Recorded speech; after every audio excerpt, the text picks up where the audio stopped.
नमस्कार। अगले लेक्चर में हमने देखा कि साहित्य की परिभाषा अलग अलग विद्वानों ने बताने का प्रयत्न कर दिया है। अब हम देखेंगे कि साहित्य के प्रयोजन यानी साहित्यिक प्रयोजन यानी क्या है, उद्देश्य। साहित्य का उद्देश्य क्या होना चाहिए, किस तरह होता है, तो इसके बारे में अलग अलग विद्वानों ने अलग अलग दृष्टि से यानी अपने राय रखने का प्रयत्न कर दिया है। तो यानी साहित्य का प्रयोजन क्या होता है, साहित्य का प्रयोजन क्या है, इस प्रश्न को लेकर समय समय पर अनेक मत व्यक्त किए गए हैं। जितनी व्यक्ति उनकी प्रवृत्ति मानी जाती है, उसी तरह हर एक विद्वान अपनी अपनी दृष्टि से यानी साहित्य का प्रयोजन बताने का प्रयत्न करते हैं। हर कवि किसी न किसी हेतु से काव्य लिखता है और पाठक किसी न किसी प्रयोजन से साहित्य का आनंद लेता है। कोई साहित्यकार है, कोई विशिष्ट हेतु से लिखता है। जैसे मान लीजिए प्रेमचंद जी जो है, उन्होंने जो साहित्य लिखा वो जैसे उपन्यास जो लिखा है, तो उसमें गोदान का उदाहरण ले लीजिए। उनका उद्देश्य था कि यहाँ के उत्तर प्रदेश के जो किसान है यानी खेती पर काम करने वाले जो लोग हैं, सामान्य जनता है, उसके दुखों को चित्रित करना, यह उनका उद्देश्य था। इसी कारण उन्होंने साहित्य लिखा है और फिर वो कालजयी हो गया। आज भी वह महत्वपूर्ण लगता है। यानी उसी समय यानी उन्होंने लिखा, यानी 100 साल हो गए उसे, फिर भी वो आज के समय में वो कालजयी है, वास्तववादी है। तो ऐसे और पाठक भी उसे पढ़ते हैं तो पाठक को लगता है अरे आज की यह समस्या है, उसी समय समस्या थी लेकिन आज वही समस्या लगती है। जैसे फणीश्वरनाथ रेणु का एक उपन्यास है परती परिकथा। उसी समय उन्होंने बिहार के पूर्णियागंज के इलाके का चित्रण किया था। नदी पर बांध बनवाने से लोगों की क्या स्थिति होती उसका चित्रण किया था। लेकिन आज इस वास्तविक स्थिति में पिछले कई दिन बिहार में बाढ़ आई थी। उसी समय यानी काली नदी पर जो बांध बनाया है, उसी कारण जो उसमें बाढ़ आई तो वहाँ हाहाकार मच गया। आपत्ति इतनी बड़ी आ गई, लोगों को अपने घर दार सब कुछ छोड़ जाना पड़ा है। 50 साल पहले उन्होंने उपन्यास लिखा था, आज वही वास्तविक लगता है। 1950 में वही उन्होंने परती परिकथा महिला आंचल उपन्यास लिखे थे और आज में वही लगता है। प्रेमचंद जी ने वही गोदान लिखा, आज भी वही वास्तविक लगता है। तो ऐसे जो है, लेखक कोई उद्देश्य से लिखता है और पाठक कोई उद्देश्य से पढ़ता है। इसी कारण क्या है, यह यानी आस्वाद देता है। कभी कभी कहीं और रसिक दोनों की दृष्टि से साहित्य के प्रयोजन का विचार करना पड़ता है। कवि और पाठक इनके जो उद्देश्य होते हैं, पाठक का उद्देश्य, कोई पाठक मनोरंजन के लिए पढ़ते हैं, कोई पाठक कहता है ये लेखक है, उनकी कृतियां बहुत अच्छी होती है, वास्तवता का चित्रण करती है, इसी कारण वे पढ़ते रहते हैं। और लेखक भी लिखते हैं कि पाठक पढ़ते हैं, उनकी अनेकों प्रतियां लोग मांगते रहते हैं। इसी कारण पाठक और लेखक इनमें जो उद्देश्य जो होता है अलग अलग होता है। संस्कृत साहित्य में अनेक आचार्यों ने काव्य के प्रयोजन पर अपने काफी विचार व्यक्त कर दिए हैं। भरत मुनि का नाट्यशास्त्र ग्रंथ है। इसमें उन्होंने लिखा है, मानव हित के साथ साथ आनंद को महत्व देते हुए उन्होंने 9 प्रयोजन बताए हैं। तो भरत मुनि ने उसी समय लिखा था, वो आज भी वास्तव लगता है। आज भी साहित्य के प्रयोजन के बारे में यही विचार माने गए हैं कि यानी 9 साहित्य के प्रयोजन, उसमें थोड़ा बहुत परिवर्तन हो चुका है। आज के समय में कई लोग उसके कई अलग अलग प्रयोजन मानते हैं, लेकिन क्या है, मुख्य 9 ही उसके प्रयोजन माने जाते हैं। वे प्रयोजन कौन कौन से हैं? ये पहला यश है, दूसरा अर्थ है, तीसरा व्यवहार ज्ञान है, तीसरा शिवेत क्षय है, चौथा प्रीति है, पांचवा प्रीति है, छठा कांता सम्मित उपदेश है, सातवां धर्म अर्थ काम मोक्ष चतुर्वर्ग की फल प्राप्ति मानते हैं, और आठवां कला से मनोरंजन होता है, और नौवां जो है दुखी श्रमिक और शोक संतप्त लोगों का मनोरंजन करना है। भामह भरत मुनि के काव्य प्रयोजन का अनुरोधन करते हैं, तो आचार्य वामन कर्ता की दृष्टि से दो प्रयोजन महत्वपूर्ण मानते हैं, प्रीति अथवा आनंद, साधना अथवा कीर्ति यानी मानते हैं। कुंतक ने प्रयोजन के बारे में कहा है, यानी कुंतक, भामह, वामन, यह यानी 5 संप्रदाय जो अलंकार संप्रदाय है, रीति संप्रदाय है, फिर उसके बाद ध्वनि संप्रदाय है, अलंकार संप्रदाय है। इन संप्रदाय के जो प्रवर्तक माने जाते हैं, तो उसमें वामन ने अलग अपने विचार प्रकट किए हैं। और कुंतक कहते हैं, कुंतक ने प्रयोजन के बारे में कहा है, चतुर्वर्ग फलास्वाद से भी बढ़कर अंत चमत्कार विधान काव्य का प्रयोजन होता है। वेद शास्त्र आदि से मिलने वाला उपदेश कटु औषध के समान होता है, पर काव्य में ध्वनित उपदेश मधुर अमृत के समान होता है। चतुर्वर्ग फल प्राप्ति, लोकोत्तर आनंद, व्यवहार ज्ञान, ये 3 प्रयोजन कुंतक ने मान्य किए हैं। चतुर्वर्ग फल प्राप्ति यानी क्या है? जैसे धर्म अर्थ काम मोक्ष, ये 4 है जो 4 स्तंभ माने जाते हैं। यानी जैसे 4 पाई होती है, तो 4 पाई के लिए 4 पांव होने पड़ते हैं। कोई हम मकान बनाते हैं तो 4 उसकी दीवारें हैं तो ही उस पर छत बन जाता है, तो वह सुरक्षित बन जाता है। 3 पाई पर हम बनाते हैं, उसे तिपाई कहते हैं, लेकिन वह इतना सुरक्षित नहीं होता जो 4 पाई पर सुरक्षित होता है। मनुष्य पहले 4 पांव पर चलता है, बाद में वह सराव करके वह 2 पांव पर चलने की कोशिश कर देता है। तो ऐसे चतुर्वर्ग फल प्राप्ति यानी धर्म अर्थ काम मोक्ष, अंतिम उद्देश्य जो है मोक्ष है, लेकिन इन 3 सीढ़ियों से हमें जाना ही पड़ता है।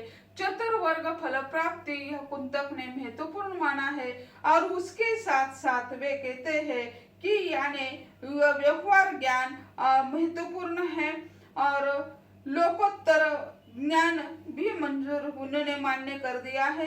संस्कृत साहित्य में मम्मट और उनका काव्य प्रकाश यह महत्वपूर्ण ग्रंथ माना जाता है।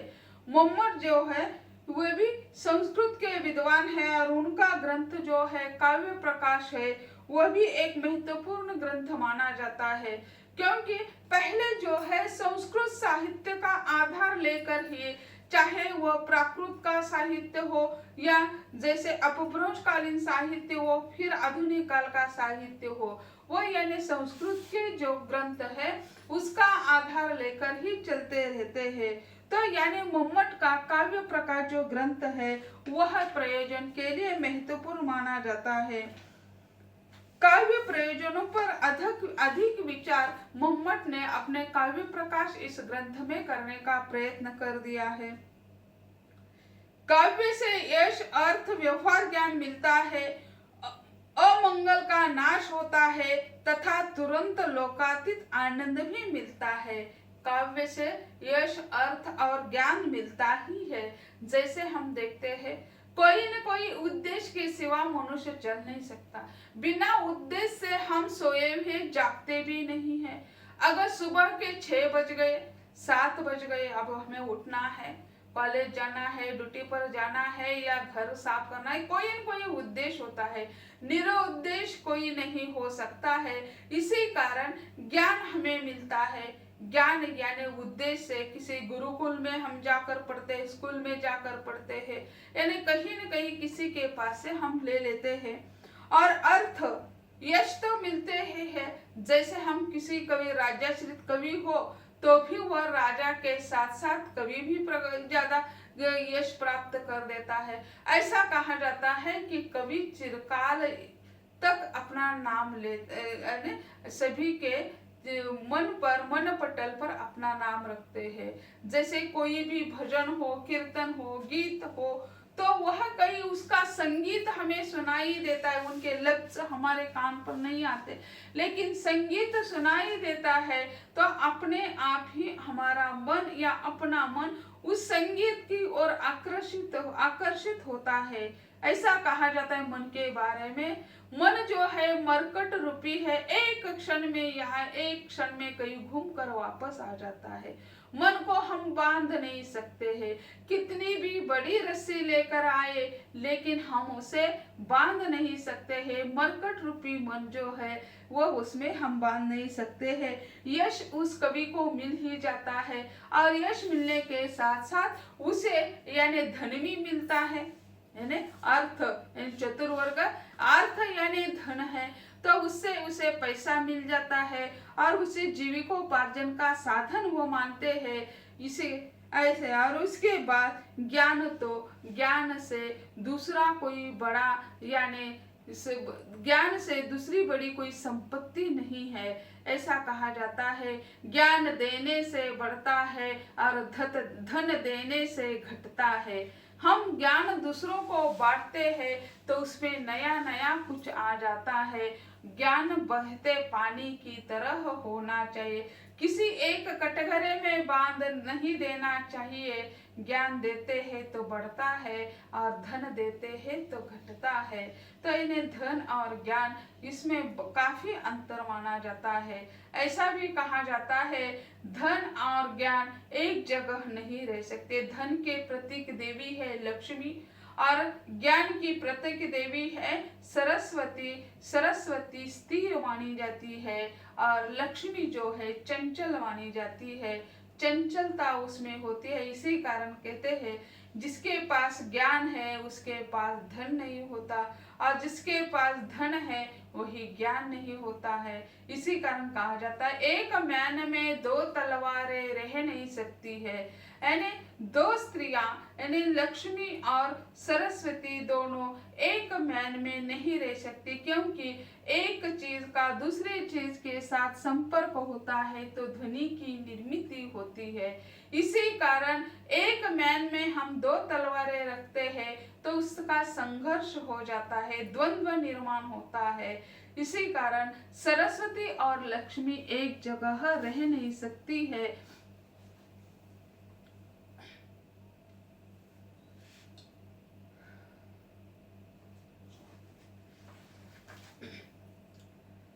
तुरंत ही अमंगल का नाश होता है, काव्य से अमंगल का नाश होता है, तुरंत लोकातीत आनंद मिलता है। यानी लोकातीत आनंद यानी जैसे उसकी हम गणना नहीं कर सकते, लोकातीत यानी जैसे उसकी हम गणना ही नहीं कर सकते हैं।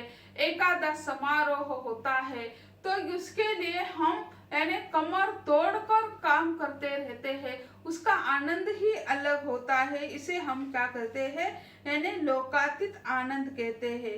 कांता समान मधुर प्रिय लगने वाले उपदेश भी काव्य में मिलते हैं। मम्मट के इन प्रयोजन के यश और अर्थ की प्राप्ति साहित्यकार को होती है। साहित्य पढ़ने से पाठक को व्यवहार ज्ञान और लोकोचित आनंद मिलता है। साहित्य पाठकों की कांता के समान उपदेश देता है। अशुभ निवारण और आनंद साहित्यकार के साथ साथ पाठक को भी मिलता है और आनंद प्राप्ति को मम्मट ने सफल प्रयोजन माना है। अरे आनंद प्राप्ति ही यानी साहित्यकार, बहुत सारे साहित्यकार हम देखते हैं वो निर्धन माने जाते हैं, उनके पास कोई धन नहीं होता है। जैसे हम देखते हैं निराला है, महादेव वर्मा के पास भी पहले धन नहीं था लेकिन वह जब नौकरी उन्होंने प्राप्त कर दी, विश्वविद्यालय में अध्यापक की नौकरी करने लगी, तब उनके पास धन आ गया। निराला तो ऐसे ही निराले व्यक्ति है, उनके पास जीवन के प्रारंभ से जीवन के अंत तक धन नहीं है। बहुत सारे साहित्यकार है वह निर्धन है, यानी किसे कहा जाता है ना, जिसके पास ज्ञान है उसके पास धन नहीं है, जीविकोपार्जन का साधन भी उनके पास नहीं निर्माण होता है।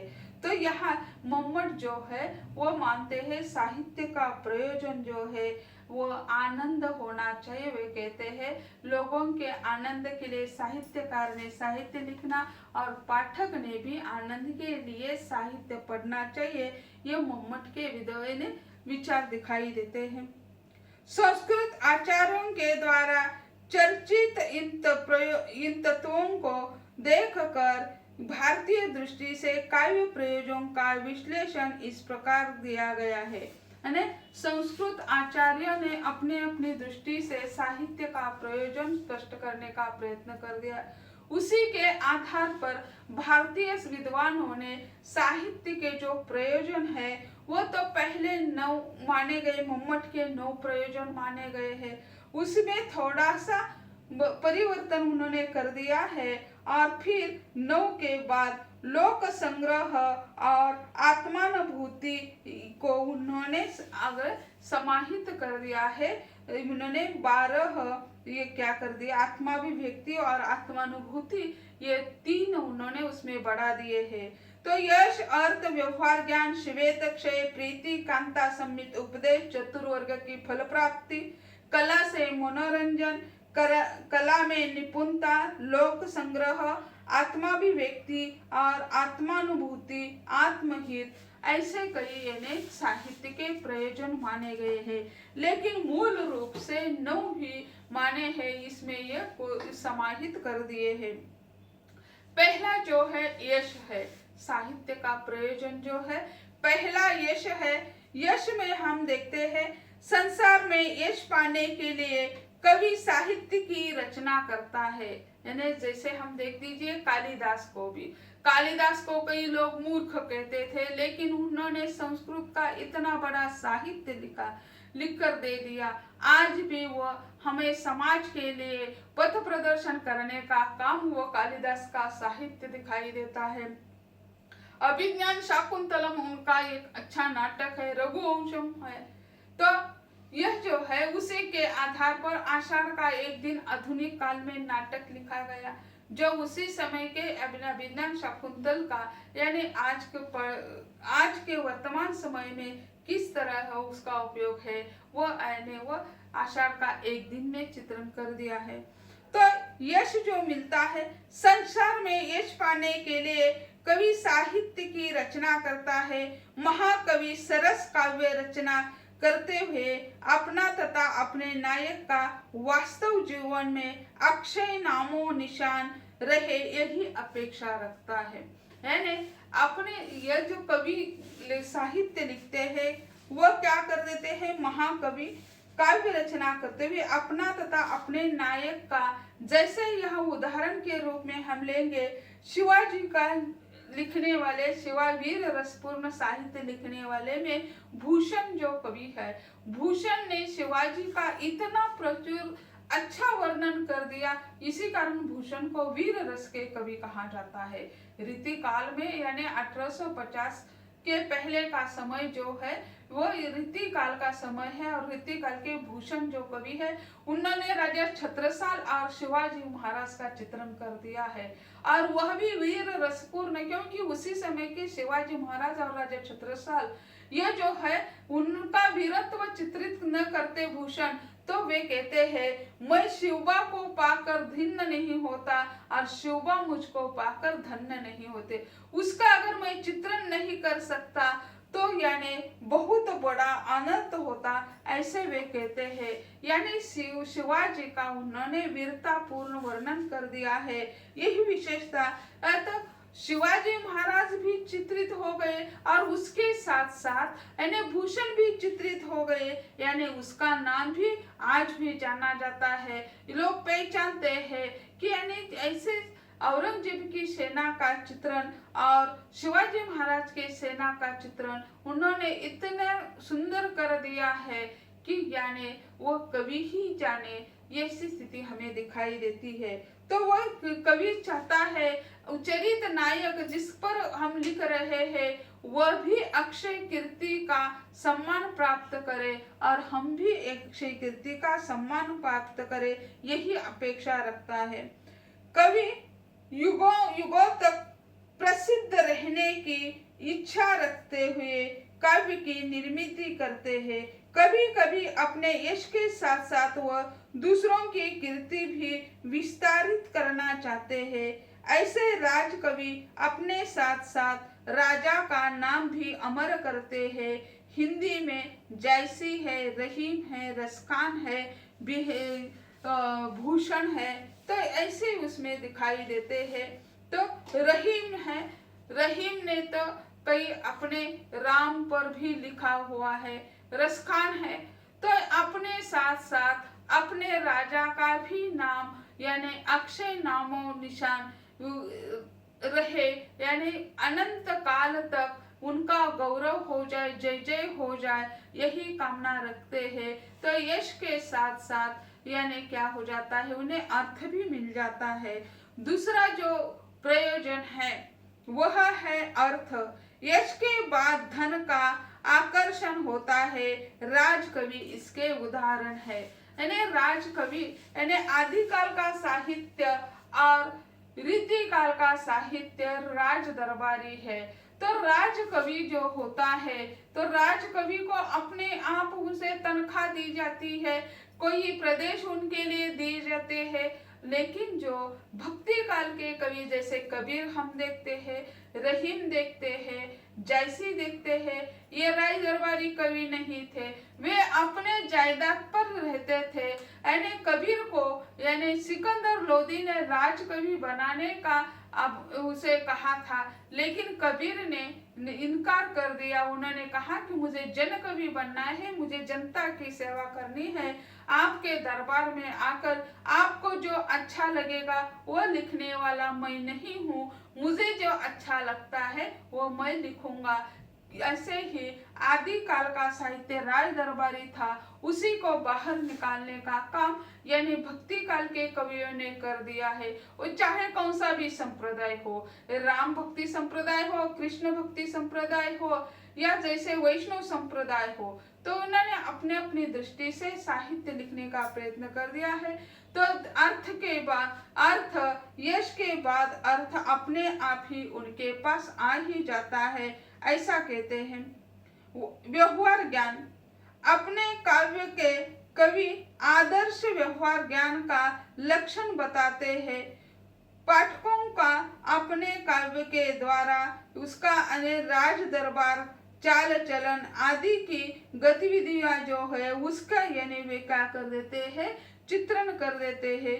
तुलसीदास के रामचरितमानस में आदर्श व्यवहार ज्ञान का चित्रण किया गया है।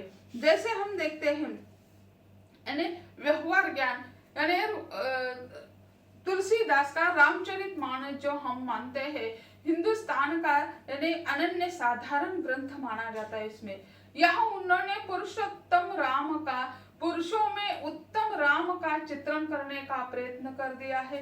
व्यवहार ज्ञान कौन सा है, तो वह समाज किस तरह है, समाज किस तरह चलता है, राजकाज किस तरह चलता है, समाज के लिए विघातक कौन से कृत्य है, उसका पूरा का पूरा चित्रण उन्होंने कर दिया है। उसमें ग्रह कलह जो है रामायण में या तुलसीदास ने जो रामचरितमानस लिखा, इसमें ग्रह कलह भी दिखाया है। कई जो है ग्रह कलह का कारण मानी जाती है, इसी कारण राम को वनवास हो जाता है। और फिर उसके बाद धोबी जो है, धोबी राज्य कलह का उदाहरण हम मानते हैं। धोबी अगर नहीं कहता, उस पर लांछन नहीं लगा देता, तो सीता का निर्वासन क्यों हो जाता। लेकिन किसी बात को यानी तुलसीदास ने नहीं छोड़ा है, ना वाल्मीकि ने भी छोड़ा है, जो है वही लिखने का प्रयत्न कर दिया। तुलसीदास को तो कोई अद्भुत शक्ति नहीं थी उनके पास, लेकिन वाल्मीकि ऋषि को ब्रह्मा ऋषि का वरदान था, ब्रह्मा का वरदान था वह अदृश्य घटना देख सकते थे या भविष्य के बारे में भी देख सकते थे। इसी कारण उन्होंने जो रामायण लिख दिया, लेकिन वह उत्तर रामायण उन्होंने जो लिखा, रामायण ने राम जब वनवास से वापस आते हैं, उनका राज्याभिषेक हो जाता है, वही तक उन्होंने रामायण लिखा। और बाकी जो है उत्तर रामायण ऐसा कहा, सीता के निर्वासन के बाद की घटना जो है उन्होंने उत्तर रामायण या उत्तरकांड ऐसा उसे नामकरण दे दिया। लव कुश का जन्म, उसके बाद युद्ध और सीता का भूमिगत हो जाना, यह उन्होंने उत्तर रामायण में चित्रित कर दिया, क्योंकि उन्होंने रामायण लिखकर पूर्ण कर दिया था। वह राम को सुपुर्द करने वाले ही थे, लेकिन बाद में यह घटना घटित हो गई, सीता का निर्वासन हो गया। इसी तरह यानी जो है यानी व्यवहार ज्ञान व्यक्ति को वही से मिलता है कि किस तरह आज भी हम कहते हैं कि राम राज्य की कामना, राम राज्य यानी क्या है, तो सभी व्यक्ति समान है, चाहे वह राजा हो चाहे प्रजा हो। सीता यह बाद में जब निर्वासन हो रहा था उसी समय कहती है कि मैं भी एक प्रजा हूँ और प्रजा का पालन करना, प्रजा को जिस तरह न्याय देते हैं उसी तरह भी मुझे यह अधिकार है। अगर मुझ पर कोई लांछन लगाए और इसी कारण मेरे पति का सिर झुक जाए, यह मुझे मंजूर नहीं है। और वो क्या कर देती है, यानी पति से अलग हो जाती है। राम उसे कहते हैं कि मैं राजपद त्याग दूंगी, तो वो कहती है कि नहीं, तुम जनता के राजा हो, आपको यह शोभा नहीं देता, लेकिन किसी पत्नी की वजह से पति का सिर झुक जाए, यह मुझे मंजूर नहीं है। इसी कारण वह निर्वासित हो जाती है। यह रामचरितमानस में नहीं है, लेकिन यह क्या है, रामायण में है। यानी कंब रामायण में अलग है, रंग रामायण में अलग है, रामचरितमानस में अलग है, असमिया का जो है उसमें अलग है। तो ऐसे प्रसंग जो है तुलसीदास के रामचरितमानस में आदर्श व्यवहार ज्ञान का चित्रण कर दिया है, चाहे वह यानी राम के द्वारा किया हुआ हो या राम के पिताजी जो है तो दशरथ के द्वारा भी, उन्होंने भी, राजा दशरथ ने भी अपने वचन की पूर्ति करने के लिए राम को वनवास भेजने का वचन दे दिया कैकेयी को। तो ऐसे जो है वचन, एक वचनी एक पत्नी एक वाणी जो है उनके परिवार में जो है उसी का निर्वाह कर दिया है। तो रामचरितमानस में तुलसीदास जी ने अच्छे व्यवहार ज्ञान की स्थापना करने का प्रयत्न कर दिया है। धन्यवाद।